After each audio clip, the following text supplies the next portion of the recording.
दोस्तों, सोचिए 2500 साल पहले का समय।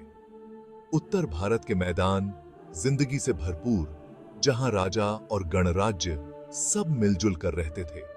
उस समय 3 ग्रुप्स बहुत इंपॉर्टेंट थे: शाक्य, वज्जी और लिच्छवी।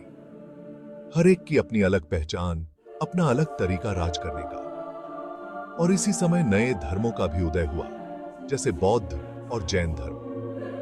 ये धर्म ब्राह्मणों और पुराने वैदिक रिचुअल्स को चैलेंज कर रहे थे।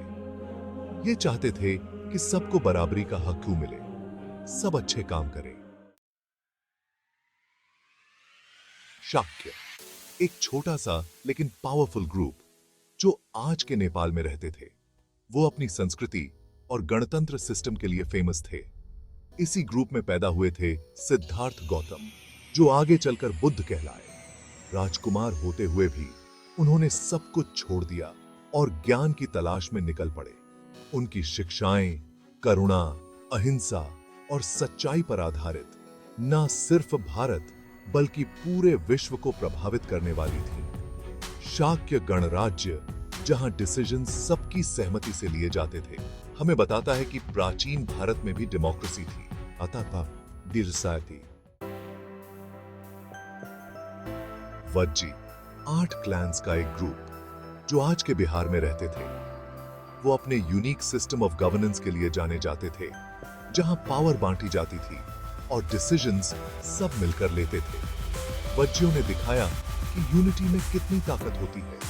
उन्होंने कई सालों तक मगध जैसे पावरफुल साम्राज्य से अपनी आजादी बचाए रखी। उनकी जीत का राज सिर्फ उनकी ताकत में नहीं, बल्कि उनकी एकता और अपने रिपब्लिकन आइडियल्स के प्रति समर्पण में भी था। उनका सिस्टम, जहां डिसीजंस सब मिलकर लेते थे, लोगों में एकजुटता और एक कॉमन गोल का फीलिंग पैदा करता था। लिच्छवी, एक और पावरफुल गणराज्य जो वैशाली के आसपास राज करते थे, जो अपने मार्केट्स और ज्ञान विज्ञान के लिए फेमस था। वो अपनी चतुराई, कूटनीति और व्यापार में महारत के लिए जाने जाते थे। लिच्छवी कुशल वार्ताकार और कूटनीतिज्ञ थे, जो अलायंसेस बनाकर उस समय के कॉम्प्लेक्स रिलेशनशिप्स में आगे बढ़ते थे। उनकी राजधानी वैशाली विद्वानों और दार्शनिकों के लिए एक प्रसिद्ध केंद्र थी। कहते हैं कि बुद्ध ने खुद लिच्छवियों की प्रशंसा की थी, उनके रिपब्लिकन सिस्टम और न्याय के प्रति समर्पण के लिए। उनकी कहानी हमें याद दिलाती है कि असली ताकत सिर्फ सेना में नहीं, बल्कि बुद्धिमानी, कूटनीति और सबकी भलाई में भी होती है।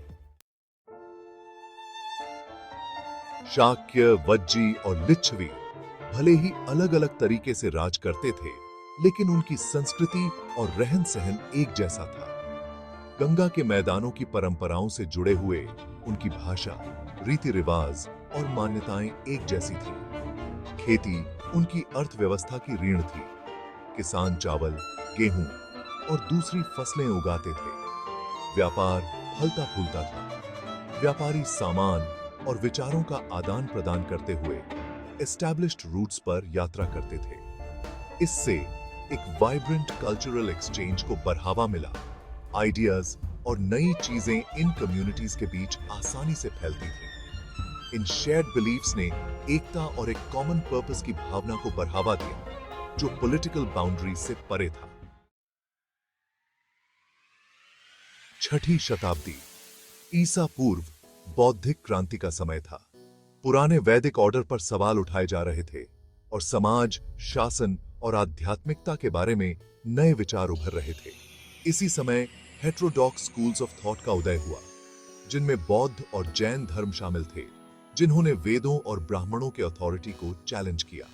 वाद विवाद, चर्चा और ट्रेडिशनल नॉर्म्स पर सवाल उठाने से इन विचारों को फैलने में मदद मिली। इन नई फिलॉसफीज का भारतीय समाज पर गहरा प्रभाव पड़ा।